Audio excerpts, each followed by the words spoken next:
Hello student, स्वागत है S T V D H U classes में।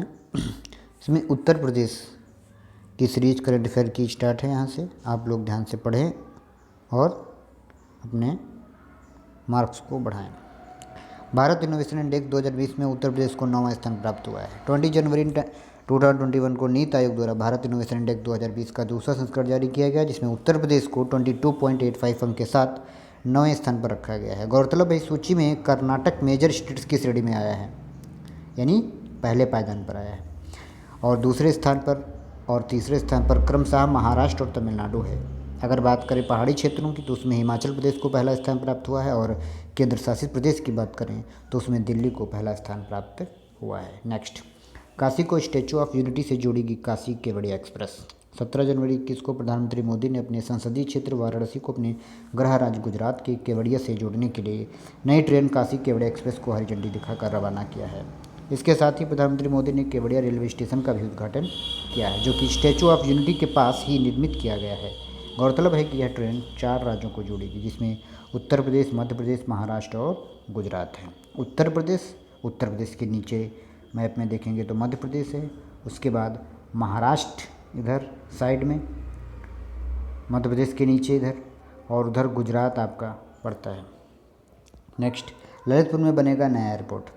ललितपुर में बनेगा नया एयरपोर्ट। जनवरी 21 के दूसरे सप्ताह में उत्तर प्रदेश सरकार ने ललितपुर एयरपोर्ट के निर्माण को सैद्धांतिक मंजूरी दी है। इससे उत्तर प्रदेश और मध्य प्रदेश दोनों राज्यों को लाभ मिलेगा। अच्छा, ऐसा क्यों? क्योंकि जो ललितपुर है वो उत्तर प्रदेश और मध्य प्रदेश के बॉर्डर पर पड़ता है, इसलिए दोनों को लाभ होगा। गौरतलब है कि ललितपुर जिला यूपी और एमपी के बॉर्डर पर है। यहाँ हवाई पट्टी का निर्माण द्वितीय विश्व युद्ध के दौरान किया गया था।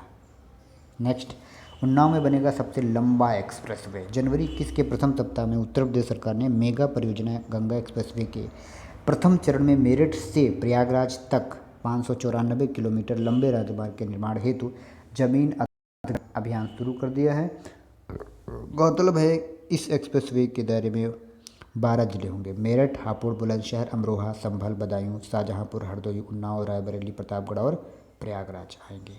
इन जिलों में उन्नाव एकमात्र ऐसा जिला है जहां इस एक्सप्रेसवे का सर्वाधिक विस्तार लगभग 105 किलोमीटर होगा। चौरी चौरा घटना के 100 वर्ष पूरे होने के उपलक्ष्य में शताब्दी वर्ष का आयोजन। हाल ही में उत्तर प्रदेश सरकार द्वारा आज़ादी की लड़ाई में शामिल चौरी चौरा घटना के शताब्दी को धूमधाम से मनाने का निर्णय लिया गया। यह शताब्दी 4 फरवरी 2021 से 4 फरवरी 2022 के बीच आयोजित किया गया था।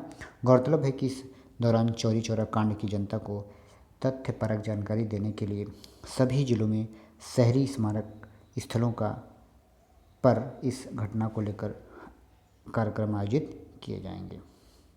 उत्तर प्रदेश का गोरखपुर चिड़िया होगा भारत में पेंगुइन का दूसरा निवास। हाल ही में गोरखपुर के शहीद अशफाक उल्लाह खां प्राणी उद्यान पेंगुइन के निवास क्षेत्र के रूप में विकसित करने का निर्णय लिया गया है। इसके साथ ही यह भारत में पेंगुइन की मौजूदगी वाला दूसरा चिड़ियाघर होगा। यहाँ हम्बोल्ट प्रजाति की पेंगुइन लाने की तैयारी चल रही है। गौरतलब है कि अभी तक देश में मुंबई के भायखला स्थित वीरमा जीजाबाई भोसले उद्यान और प्राणी उद्यान ऐसा इकलौता चिड़ियाघर है जहाँ पेंगुइन मौजूद हैं। प्रधानमंत्री आवास योजना में उत्तर प्रदेश को पहला स्थान प्राप्त हुआ है। 1 जनवरी 21 को प्रधानमंत्री आवास योजना के क्रियान्वयन में उत्कृष्टता प्रदर्शन के लिए उत्तर प्रदेश को एक बार पुनः पहला स्थान प्राप्त किया हुआ है। योजना के तहत राज्य में सर्वश्रेष्ठ प्रदर्शन करने वाले नगर निकायों में नगर पंचायत मलिहाबाद लखनऊ को पहला स्थान प्राप्त है, नगर पंचायत हरिहरपुर संत कबीर नगर को दूसरा, नगर पालिका परिषद मिर्जापुर को तीसरा स्थान प्राप्त हुआ है। प्रधानमंत्री मोदी द्वारा वर्चुअल रूप से वीडियो कॉन्फ्रेंसिंग के दौरान उत्तर प्रदेश को ये पुरस्कार दिया गया है। बरेली मंडल में होगा वेस्ट प्लास्टिक मटेरियल से सड़क निर्माण। जनवरी 21 के प्रथम सप्ताह में बरेली मंडल के जिलों में वेस्ट प्लास्टिक मटेरियल से सड़कें बनाने की तैयारी पीडब्ल्यू विभाग ने कर ली है, जिसके तहत 105.45 किलोमीटर लंबी सड़क का निर्माण प्लास्टिक से होगा। गौरतलब है कि 2019 से ही प्रदेश में पर्यावरण संरक्षण के तहत प्लास्टिक से सड़क निर्माण किया जा रहा है। वर्तमान में बरेली मंडल में 17 सड़कें चिन्हित की गई हैं।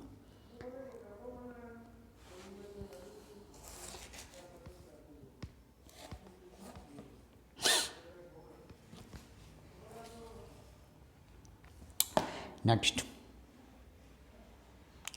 देहरादून बना देश का पहला 100% साक्षरता वाला जिला। 26 जनवरी 21 को देहरादून देश का 100% वाला साक्षरता वाला जिला बना है।